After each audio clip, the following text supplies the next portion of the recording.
আসসালামু আলাইকুম। আজ আমি আপনাদের সঙ্গে শেয়ার করব কিভাবে কুইকবুকস অনলাইন সফটওয়্যারে একটি অ্যাকাউন্ট সেটআপ করতে হয়। এটি ক্লায়েন্টের অ্যাকাউন্টও সেটআপ হতে পারে, আমি পার্সোনাল কাজের জন্য সেটআপ হতে পারে, বা আমি প্র্যাকটিস করার ক্ষেত্রেও এটা সেটআপ করতে পারি। তো কিভাবে কোম্পানি সেটআপ করতে হয়, যেহেতু কুইকবুকস অনলাইন সফটওয়্যার এটি ফার্স্ট একটি স্টেজ বা ফার্স্ট কাজ, সেক্ষেত্রে কিভাবে কুইকবুকস অনলাইন সফটওয়্যারে অ্যাকাউন্ট সেটআপ করতে হয় সেটা আমরা দেখার চেষ্টা করব। প্রথমে আমি একটি ডামি একটি ডেটা তৈরি করেছি। আমরা দেখে নিই এখানে কি আছে। বিজনেস নেম, আমি যে বিজনেসের ডেটাটা সেট আপ করবো, সে বিজনেস নেম, সে বিজনেসের অ্যাড্রেস, ওয়েবসাইট অ্যাড্রেস, বিজনেসের নেচার কি, লিগ্যাল ফর্ম কি হবে, অ্যাকাউন্টিং পিরিয়ড কি হবে, কতগুলো ব্যাংক রয়েছে, ক্রেডিট কার্ড রয়েছে, আর ব্যাংক অ্যাকাউন্টটা সফটওয়্যার সঙ্গে যে কুইক বুক সফটওয়্যার সঙ্গে কানেক্টেড কিনা। এখানে আমরা যেহেতু একটা ডাটা তৈরি করেছি একটা ড্রাফট আকারে, এটা কোনো রিয়েল ডাটা না। Daud Hamim agro and food is the agro food business which delivering agriculture goods and fresh food managed by sole proprietor, started from January 2023. Business located in Kashinatpur, Shatia, Pabna, Bangladesh. Phone number দেয়া আছে। The company pays tax on sales 5% and 0% for sales tax. এক্ষেত্রে প্রথমে যে কাজটি করতে হয় company set up. এখানে company set up করবো আমরা, কোম্পানি সেট আপের কিছু এখানে শর্ত দিয়ে রেখেছি, এইভাবে সেট আপ করবো। দ্বিতীয়ত, আমরা চার্ট অফ অ্যাকাউন্টস কিভাবে তৈরি করব সেটা, অর্থাৎ এই আলোকে আমরা কোম্পানি সেট আপটা কিভাবে করতে হয় আমরা আহ, দেখি। এখন আমরা কুইকবুকস সফটওয়্যারে চলে যাই। কুইকবুক সফটওয়্যারের ডান পাশে উপরের দিকে গিয়ার আইকনে ক্লিক করি, এখানে setting a company setting A click করি। কোম্পানি সেটিং ক্লিক করার পর একটা ফর্ম এসেছে, এই ফর্মগুলো পূরণ করতে হবে। কোম্পানি নেম, এখানে রুল বারে ক্লিক করে ডান পাশে এখানে কোম্পানি লগো দিতে হবে। যেহেতু এই কোম্পানির লগোটা আমার এখানে নেই, যদি লগো থাকতো এখান থেকে আমি কি করতাম, প্লাস আইকনে ক্লিক করতাম। কিভাবে আপলোড দিতে হবে সেটা দেখাই। আপলোড দিয়ে এই প্লাস আইকনে ক্লিক করতে হয়।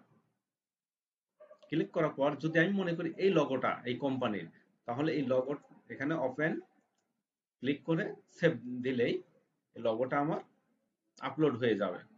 আমি ধরে নিচ্ছি এই লগোটা এই কোম্পানির, আমি সেভ দেই।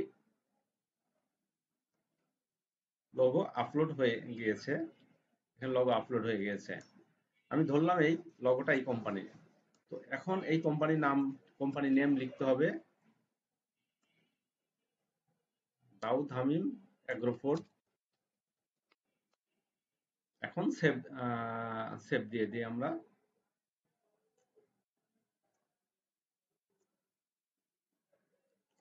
আচ্ছা, প্রথম পোর্শন ছিল অ্যাকাউন্ট, কোম্পানি অ্যাকাউন্ট, এটা তৈরি হয়ে গেল। এখন কোম্পানি ইনফরমেশন, টুলবারে ক্লিক করি। এখানে অ্যাড্রেস দিতে হবে, কোম্পানি অ্যাড্রেস। এখানে একটা দেশ Bangladesh, details, city, town, postal code 8682,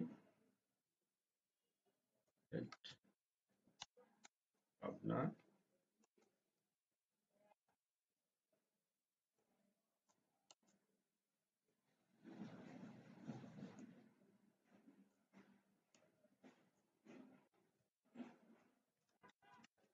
Kashinathpur দেই, আর এখানে অ্যাড্রেস।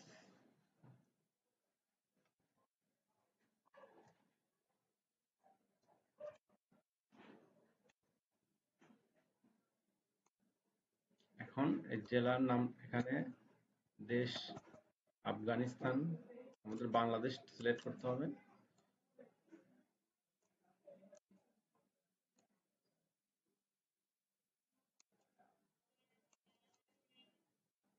সেখানে দেখছি আমরা, এখানে ইমেল আইডি চেঞ্জ করতে হবে। আমার এখানে ইমেল আইডি রয়েছে,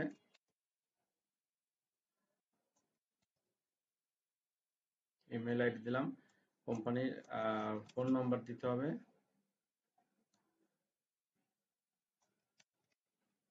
ফোন নাম্বার দিয়ে দিলাম।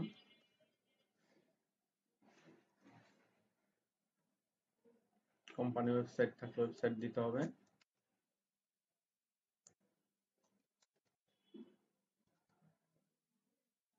কোম্পানি যাতে ওয়েবসাইট নেই,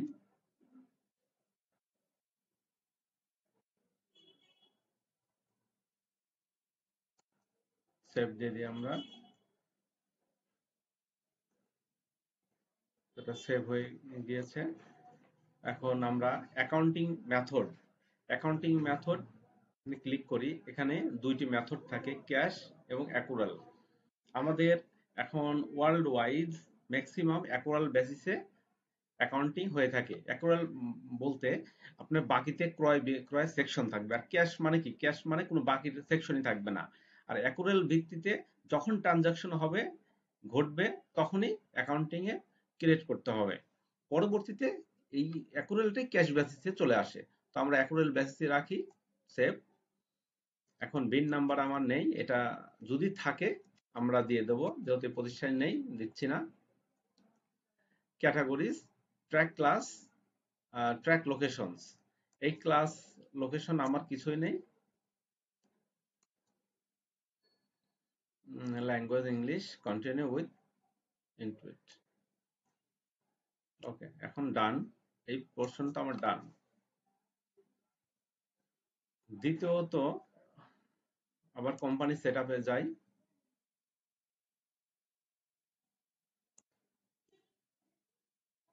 এখানে নোটিফিকেশন সেকশন রয়েছে। নোটিফিকেশন সেকশনের মধ্যে কি আছে একটু আমরা দেখি।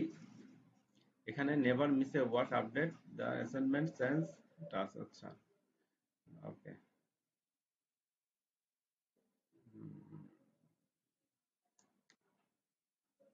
আচ্ছা, এটা আমার দরকার নেই। সেলসে আসি আমরা। সেলস পোর্শনে এখানে কাস্টমাইজ সেলস ফর কন্টেন্ট, এখানে গুরুত্বপূর্ণ তথ্য রয়েছে। প্রিফার্ড ইনভয়েস টার্মস, অর্থাৎ এখানে কতদিনের আমি আহ, বাকিতে বিক্রি করতে পারবো সেই ধরনের একটা টার্মস দেওয়া থাকে, 15 দিন, 10 দিন, এই ধরনের। এখানে কি আছে, টার্মস আমার 30 ডেজ আছে, অর্থাৎ 30 ডেজ আমার থাক, নেট 30 ডেজ। এখানে ক্লিক করে আমি একটু দেখি, 15 দিন আছে, 60 দিন আছে, 30 দিন আছে। ডি ওয়ান রিসিভ, বা আমি টাইমটা চেঞ্জও করে দিতে পারি, আমি অ্যাড নিউ এ দিয়ে আমি 14 দিনও করতে পারি। যেহেতু আমার 30 দিন আছে, 30 দিন থাক। এখন preferred delivery method. Preferred delivery method বলতে কি বোঝাচ্ছে, প্রিন্ট লেটার, সেন্ড লেটার। অর্থাৎ আমি যে এই ডেলিভারি মেথড বলতে এখনই আমি প্রিন্ট করে তাকে দেব, মানে এই কিছু সময় পরে প্রিন্ট লেটার কিছু সময় পরে দেব, না কিছু সময় পর তাকে লেটার আকারে সেন্ড করব। প্রিন্ট করেও দিতে পারি কিছু সময় পর, বা তাকে মেইল আকারে বা লেটার আকারেও দিতে পারি। জাস্ট এই মেথডটা বোঝাইছে এখানে, এটা দরকার নেই। শিপিং, শিপিং সার্ভিস, ইয়েস, আমি ইয়েস দিয়ে দেই, ইয়েস। কাস্টম ফিল্ড এর ক্ষেত্রে কাস্টম ট্রানজাকশন নাম্বার এক্ষেত্রে কি আছে, কাস্টম ট্রানজাকশন নাম্বার, অর্থাৎ যতগুলো এইখানে আমি যে ইনভয়েসটা তৈরি করব, সেই ইনভয়েসের ক্ষেত্রে প্রত্যেকটা ইনভয়েসের এগেইনস্ট একটি নাম্বার ক্রিয়েট হয় বা জেনারেট হয়। এই নাম্বারটা বাই ডিফল্ট সফটওয়্যার জেনারেট করে দেয়। আমি যদি মনে করি না আমি নিজে এই নাম্বারটা তৈরি করব, সেটাও সম্ভব। আমি এক্ষেত্রে অফ রাখি, তাহলে কুইক বুক সফটওয়্যারই অটোমেটিক জেনারেট করে দেবে নাম্বার, এখানে আমি এডিট করতে পারবো না।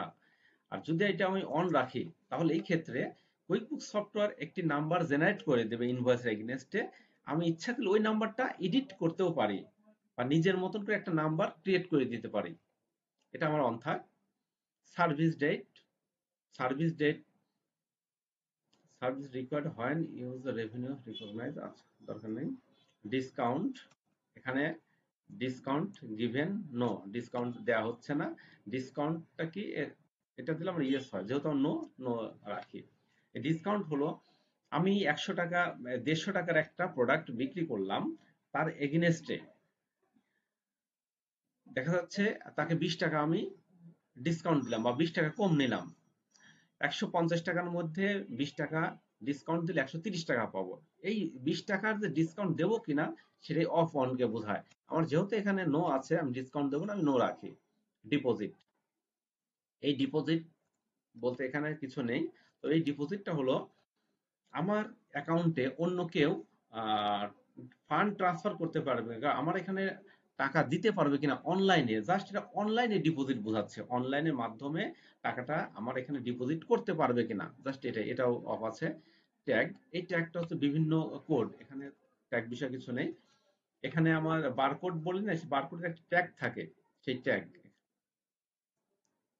একটা আমি অফ করে রাখি, সেভ দিয়ে দিই। এরপরে আরেকটি সেকশন, ইনভয়েস পেমেন্ট। ইনভয়েস পেমেন্টে payment instruction, no customs payment instruction added. Invoice পেমেন্টের ক্ষেত্রে পেমেন্ট ইনস্ট্রাকশনস ক্লিক করি রুল বারে। এই ক্ষেত্রে একটা ইনভয়েসের ক্ষেত্রে আমরা কিছু কিছু তথ্য অ্যাড করে দিতে পারি অটোমেটিক, এই তথ্যটা প্রত্যেকটা ইনভয়েসের সঙ্গে অ্যাড হয়ে যাবে। যেমন যদি বলি আম, চাহিবা মাত্র দিতে বাধ্য থাকিবে, এই ধরনের একটা কথা।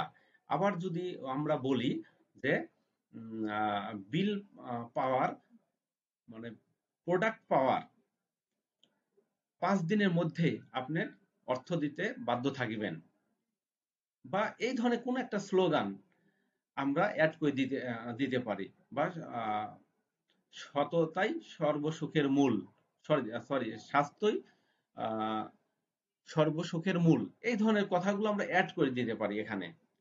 আমি এটা একটা লিখি,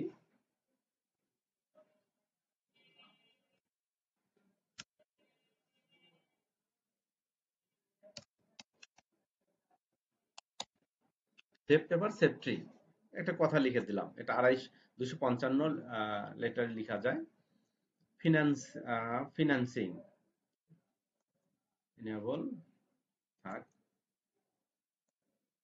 প্রোডাক্ট অ্যান্ড সার্ভিস, এটা খুব গুরুত্বপূর্ণ একটা সেকশন, প্রোডাক্ট অ্যান্ড সার্ভিস। এই প্রোডাক্ট অ্যান্ড সার্ভিসে আমরা একটু ক্লিক করি, show product service column on sales form. এইখানে আমি যখন সেলস করতে যাব, সেক্ষেত্রে প্রোডাক্টের service column on sales form show product, আচ্ছা আচ্ছা, এই প্রোডাক্ট আমার সেলস, যখন সেলস করতে হবে সেইখানে শো করবে কিনা বুঝতে, অবশ্যই শো করবে। এসকিউ, শো এসকিউ কলাম, অর্থাৎ প্রত্যেকটা প্রোডাক্টের এগেনস্ট একটা করে কোড থাকে যেটাকে এসকিউ বলা হয়, সেই এসকিউ গুলো থাকবে কিনা এটা দিতেও পারি নাও পারি, কোম্পানি বা ক্লায়েন্ট যেভাবে বলে সেটা আমরা করব। আহ, এখন আমি নো রাখি। Track quantity and price rate, যে প্রোডাক্টগুলো আমি বিক্রি করব সেই প্রোডাক্টের কোয়ান্টিটি এবং প্রাইস রেকর্ড রাখবো কিনা, হ্যাঁ ইয়েস রেকর্ড রাখবো। Track inventory quantity on hand, এটাও রেকর্ড থাকবে, ইনভেন্টরি কোয়ান্টিটি, কোয়ান্টিটি ট্র্যাক এর inventory costing method FIFO, yes okay. First in first out মেথডে আমরা এটা ইনভেন্টরি ট্র্যাক রাখবো। আচ্ছা, সেভ দিয়ে দিই, সেকশন সেভ হয়ে গেল। এখন progress invoice, create multiple partial invoice from a single estimate, এখানে রোল বারে ক্লিক করি। এইটা দ্বারা কি বোঝাচ্ছে, প্রোগ্রেস ইনভয়েসের ক্ষেত্রে create multiple partial invoice from a single estimate, অর্থাৎ সিঙ্গেল এস্টিমেট বা কোটেশন, একটি কোটেশনের এগনেস্টে কতগুলো আমি ইনভয়েস তৈরি করব সেটা বোঝাচ্ছে। যে একটা ইনভয়েসের মধ্যে ধরেন 10টা প্রোডাক্ট থাকে, এই 10টা প্রোডাক্ট নিয়েও আমি একটা ইনভয়েস তৈরি করতে পারি, অথবা পার্সিয়ালও করতে পারি।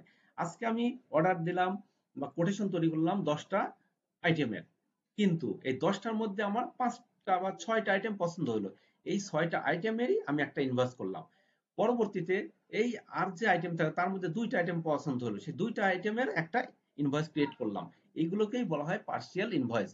অর্থাৎ একটি অর্ডার থেকে, পারচেজ অর্ডার বা একটি কোটেশন থেকে আমি পার্সিয়ালি বিভিন্ন ইনভয়েস তৈরি করতে পারবো কিনা সেই পারমিশন, হ্যাঁ আমি পারবো, আমি পারমিশন দিয়ে রাখি,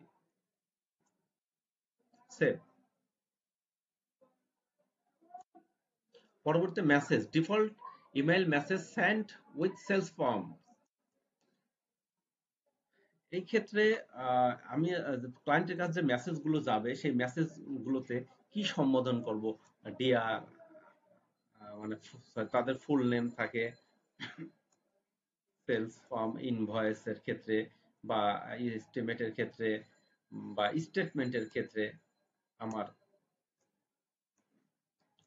এই মেলগুলো অ্যাড করা যায়। যেমন এখানে একটা আমি দিয়ে রেখেছি, প্রত্যেকটা মেইল যখন যাবে আমার ইনভয়েসের ক্ষেত্রে হতে পারে, যেমন এখানে দেওয়া আছে ইনভয়েসের ক্ষেত্রে হতে পারে, ক্রেডিট নোট, এস্টিমেট, স্টেটমেন্ট বা সেলস রিসিপ্টের ক্ষেত্রে। এই ধরেন আমি এখানে যদি ইনভয়েস সিলেক্ট করে রাখি, ইনভয়েসের ক্ষেত্রে এই মেইলটা যাবে কি, we appreciate your business, please find your invoice details here, feel free to contact us if you have any questions. বা আপনি আপনার মতন করে বিভিন্ন কথা এখানে দিয়ে দিতে পারেন, দিয়ে অ্যাড করে দিয়ে আপনার প্রতিষ্ঠানের নাম দিয়ে দিলেন। এটা এই তথ্যটা এভাবে থাকলে আপনার অন যদি থাকে এটা, তাহলে প্রত্যেকটা আমরা যখন ইনভয়েস পাঠাবো সেক্ষেত্রে এই মেসেজটা চলে যাবে তার কাছে। সেভ দিন। পরবর্তীতে reminder, set up invoice reminder emails. এখানে নেই এটা, আচ্ছা আছে। অর্থাৎ এই মেইল একটা পার্টির বা ক্লায়েন্টের কাছে যে মেইলগুলো আমার যাবে সেই মেইলের তাদেরকে রিমাইন্ডার দেবো কিনা সেই কথাটা এখানে আছে, তাদেরকে রিমাইন্ডার দেবো কিনা। আপাতত আমি এটা ইগনোর করি।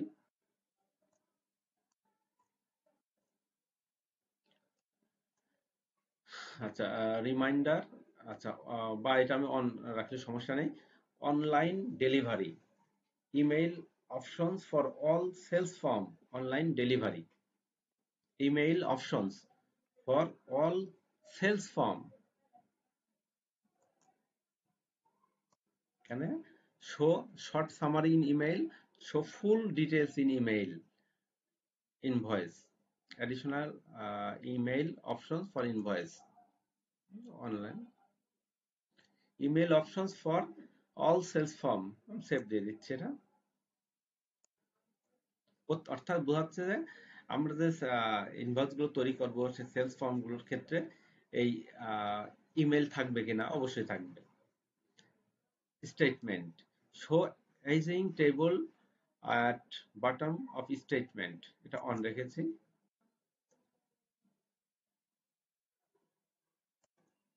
ওকে, এটা আমি ডান দিয়ে দিচ্ছি। এই পোর্শনটা আমার শেষ হয়ে গেল। আবার আমরা কোম্পানি সেটআপে ক্লিক করি। আমরা কোম্পানি সেটআপে এই ফাংশনটা করলাম। দ্বিতীয়ত নোটিফিকেশন না, এই 3 নম্বর সেলস ফর্মটা তৈরি করলাম। এখন আমার এক্সপেন্স তৈরি করতে হবে, এরপরে অ্যাডভান্স। তাহলে আমাদের কয়টা পার্ট? Company setup, sales setup, expense setup, advance setup, 4টি কাজ অ্যাকাউন্ট সেটআপের ক্ষেত্রে করতে হয়। এখন আমি এক্সপেন্স সেটআপে আসি। এক্সপেন্স সেটআপে বিলস অ্যান্ড এক্সপেন্স শো, এখানে কিছু অটোমেটিক সফটওয়্যার কর্তৃক জেনারেট করেই রাখে, এটাকে আমরা চেঞ্জ করতে পারি, না ইচ্ছা আমাদের আমরা চেঞ্জ করতেও পারি, বাই ডিফল্ট থাকে।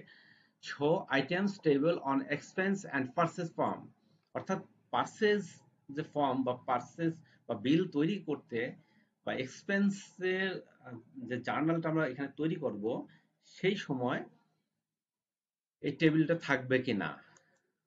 ইয়েস, থাকবে, একটা টেবিল থাকে, বিভিন্ন সকেট থাকবে। Show tag fields on expense and purchase form, এটাও থাকবে।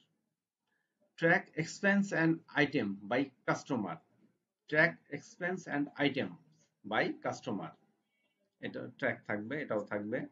Make expense and item billable. Okay, single multiple আছে, দরকার নেই। সেভ। এরপরে purchase order, use purchase order, এখানে একটু দেখি আমরা। ইউজ পারচেজ অর্ডার সেম, আমরা এর পূর্বে সেলস সেকশনে যেটা একটা মেসেজ লিখেছিলাম, এখানে এই ধরনের মেসেজ এখানে আপনি লিখে দিতে পারেন। আমি ক্যান্সেল করি। Message, default email message sent with purchase order, ওই সেম এর পূর্বের মতো সেলস এর যেমন আমরা করেছি, এখানে প্রত্যেকটি পারচেজ অর্ডার সঙ্গে পারচেজের ক্ষেত্রে ইমেইলের সঙ্গে মেসেজ থাকবে কিনা, যদি মেসেজ থাকে সেটা আমরা লিখবো কি মেসেজ হবে। যেমন এখানে আমরা লিখে রাখছি, please find hour purchase order attached to this mail, অর্থাৎ এই মেইলের সঙ্গে আমাদের পারচেজ অর্ডারটা আপনি দেখেন আছে। থ্যাংক ইউ, এটা এই মেসেজ সেট আপ করে দেওয়া। তো এই সেকশন, এক্সপেন্স সেকশনও শেষ হয়ে গেছে, আমি ডান দিয়ে নেই। পরবর্তীতে আমাদের যে আরেকটি সেকশন রয়েছে, লাস্ট অ্যাডভান্স টাইমে কি থাকে একটু দেখি। টাইমে থাকে general, who track time, zero team member, first day of work week, কাজের প্রথম দিন কোনটা, আমরা সানডে, এখানে আমি চেঞ্জ করতে পারি, সানডে হবে, মানডে হবে কি, আমরা কাজের প্রথম দিন কোনটা সানডে দিয়ে রেখেছি। আর time sheet, show service field, allow time to be billable, এগুলো অটোমেটিক থাক। এখন অ্যাডভান্স, এখানে মূল পার্টটাই হচ্ছে অ্যাডভান্সের, খুবই গুরুত্বপূর্ণ সেকশন অ্যাডভান্সের, এখানে অ্যাকাউন্টিং এর টার্মস গুলো থাকে, যদিও সব পার্ট গুলোই গুরুত্বপূর্ণ। অ্যাকাউন্টিং পার্ট, অ্যাকাউন্টিং এর মধ্যে কি কি আছে, চারটা জিনিস। First month of financial year, first month of tax year, accounting method, close the books, close the books. তো এখানে রুল বারে ক্লিক করি, first month of financial year January, আমার আমার যে যে দেশের ফিনান্সিয়াল ইয়ার যে মাসে হয় সেই মাসটা এখানে দিতে হবে। আমার দেশে যদি জানুয়ারি হয়, কানাডার যদি মার্চে হয় তাহলে মার্চ, কানাডাটা মার্চে দিতে হবে। আমার দেশে যদি জুলাই হয় তাহলে জুলাই দিতে হবে। আমার দেশে ফার্স্ট মান্থ অফ ফিনান্সিয়াল ইয়ার জুলাই, আমি জুলাই দিয়ে রাখি। ফার্স্ট মান্থ অফ ট্যাক্স ইয়ার, আমি এখানে সেম অ্যাজ ফিনান্সিয়াল ইয়ার অর্থাৎ জুলাই হবে, এখানে দিয়ে রাখি। অ্যাকাউন্টিং মেথড, অ্যাকুরাল, এর পূর্বে দেওয়া ছিল সেটাই এখানে আসছে, accrual. Close the books, close the books, এটা খুবই একটা গুরুত্বপূর্ণ পার্ট, এটা কি, এটা এই ক্লোজ দ্য বুকস অডিটের ক্ষেত্রে ব্যবহৃত হয়ে থাকে, অডিট সেকশনের ক্ষেত্রে। অর্থাৎ কোনো কোম্পানির অ্যাকাউন্টস যখন অডিট করা হয়, আফটার অডিট এই হিসাবের মধ্যে কোনো হাত দেওয়া যাবে না, কোনো এডিট করা যাবে না, তখন ওটাকে ক্লোজ করে দেওয়া হয়, অ্যাকাউন্টসটাকে বা ওই সফটওয়্যারটাকে ক্লোজ করে দেওয়া হয়। সেই কথাটা এখানে এসেছে যে ক্লোজ দ্য বুকস, অর্থাৎ একটা নির্দিষ্ট ডেটে আমি অডিট করালাম, অডিটের পরে ওই ডেট পর্যন্ত আমার কোনো হাত দিতে পারবো না, ওই ডেট পর্যন্ত অ্যাকাউন্টসের যা থাকবে তাই করতে হবে, অর্থাৎ যেভাবে অডিট করা হয়েছে ঠিক সেইভাবেই আমার বুকটা ক্লোজ থাকবে ওই ডেট পর্যন্ত, এর জন্য এখানে বলা হয় ক্লোজ দ্য বুকস। আমি যদি এটা অন করি কি হয়, অন করলে একটা ডেট আসছে, অর্থাৎ এইখানে যে ডেটটা লিখবো এই ডেটের পূর্বে কোনো ডাটা আর চেঞ্জ করতে আমি পারবো না, শুধুমাত্র এটা পারমিটেড থাকে হাই লেভেলের কোনো কর্মকর্তার, প্রধান যে থাকে তাদের পারমিশন থাকে বিভিন্ন প্রতিষ্ঠানের বা বিভিন্ন কোম্পানির ক্ষেত্রে। তা আমি এটা অফ রাখছি, এটা আমাদের জানার জন্য, এটা কি, সেভ দিলাম।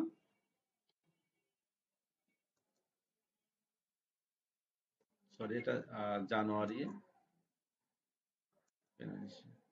আচ্ছা আচ্ছা, আমার এইখানে সেলস ফর্মে জানুয়ারি সেলস ফর্ম, কোথায় যেন জানুয়ারি লেখা ছিল, এর জন্য ওখানে আসছে না। Sales,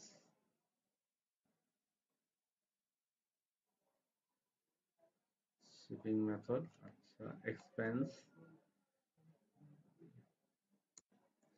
time, Sunday, advance. আচ্ছা, আমি আবার দেখি জানুয়ারি, ফিনান্সিয়াল ইয়ার জুলাই,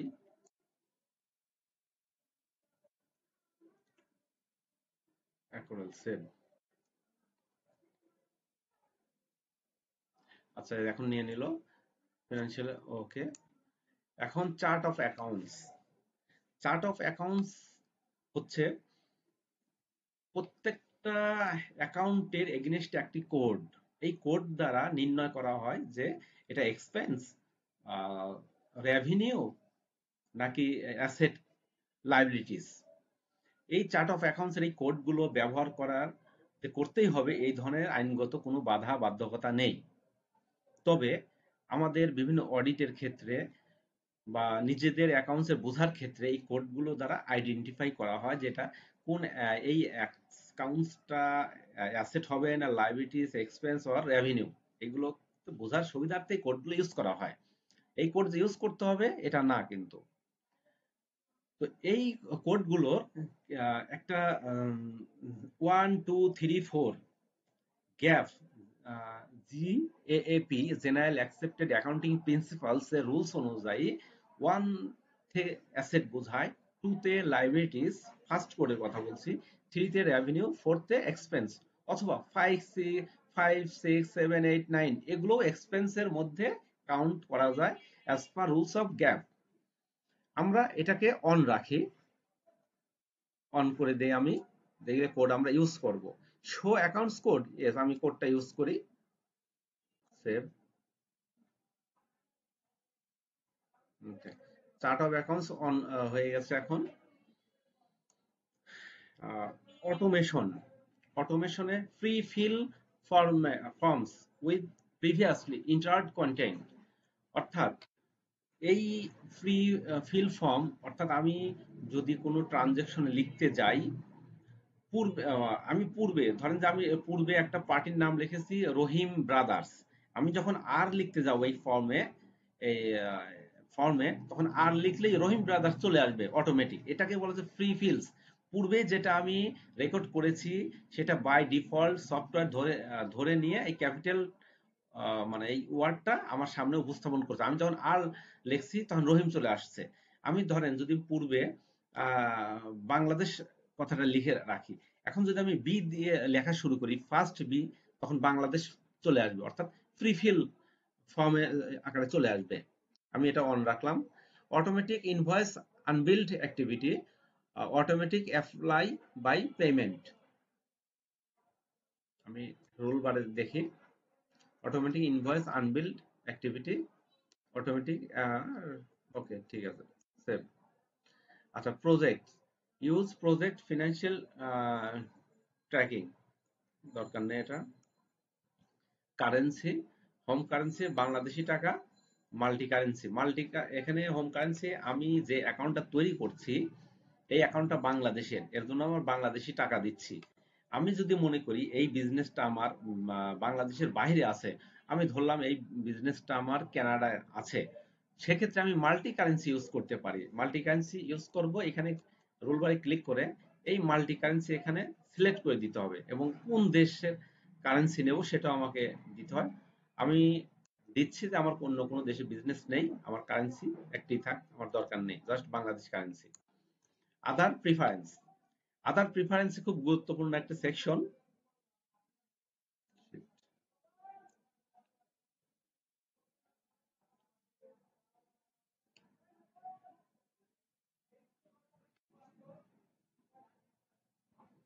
আদার প্রিফারেন্স খুব গুরুত্বপূর্ণ একটি সেকশন। এখানে ডেট ফরম্যাট রয়েছে। ডেট ফরম্যাট, বিভিন্ন ফরম্যাট আছে এখানে। আমি যেমন আসি, এখানে বিভিন্ন ফরম্যাট, কোন ফরম্যাট হবে, আমার প্রতিষ্ঠানে কোন ফরম্যাটের কথা বলেছে। ও এখানে তো কানাডিয়ান ডলার আছে, এটা বাংলাদেশি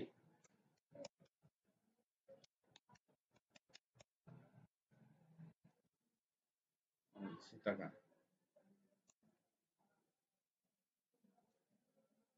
বাংলাদেশি টাকা। Date format, date month year, এই ফরম্যাটটা আমাকে দিতে হবে। Date month year, date month year, এই ফরম্যাটটা দিব।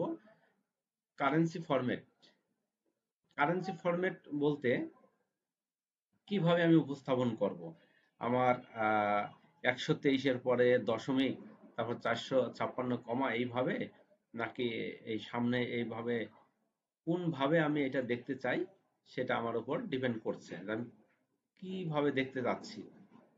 আমি এটা যদি চাই এভাবে চলে আসবে, আমি যদি চাই যে না এই 3টার পরে কমা হবে এটা আসবে, আমি যদি চাই যে না এটা এই রকম হবে সেটাও সম্ভব, আমি এটা দিয়ে রাখছি। ফরম্যাটটা, currency format. Warn warn me if duplicate check number is used.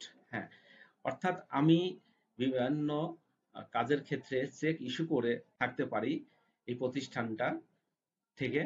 তো চেক ইস্যু করার সময় ধরেন আজকে আমি 502 নাম্বার চেক ইস্যু করছি, আগামীকালকে বা কয়েকদিন পরে যদি কেউ চেক ইস্যু করতে যায় 102 নাম্বার যদি চেক লিখে, তাহলে এখানে ডুপ্লিকেট আকারে শো করবে, আমাকে ওয়ার্নিং দেবে যে এই চেকটা আপনি পূর্বেই ইউজ করেছেন, এই চেক নাম্বারটা। এটা থাকা ভালো।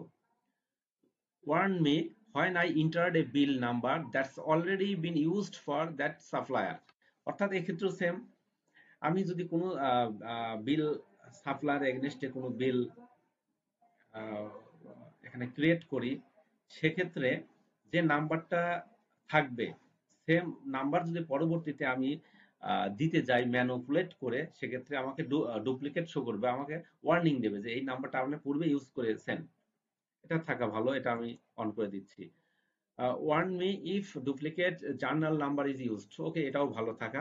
কেননা আমি একটা জার্নাল আজকে করলাম 300 নাম্বার জার্নাল, আগামীকালকে আমার 301 হওয়ার কথা, বা আজকের এই ট্রানজাকশনের পরেরটাই 301 302 এভাবে হওয়ার কথা। কিন্তু আজকে যে 300 নাম্বার জার্নাল করলাম, পরবর্তীতে আরেকটা জার্নাল করার সময় আমি 301 না দিয়ে 300 দিলাম, সেক্ষেত্রে আমাকে ডুপ্লিকেট শো করবে যে আপনি পূর্বেই 300 এই নাম্বারটা ইউজ করেছেন। এটা থাকা ভালো। ওকে, আমি সেভ দিয়ে দিচ্ছি। এই সেভ এর মাধ্যমেই আমার পুরা কমপ্লিট হয়ে যাবে। সেভ এবং ডান এর মাধ্যমেই আমার এই অ্যাকাউন্ট সেট আপটা কমপ্লিট হয়ে যাবে। দাউদ হামিম অ্যাগ্রো অ্যাকাউন্ট পুরা কমপ্লিট হয়ে গেল সেট আপ।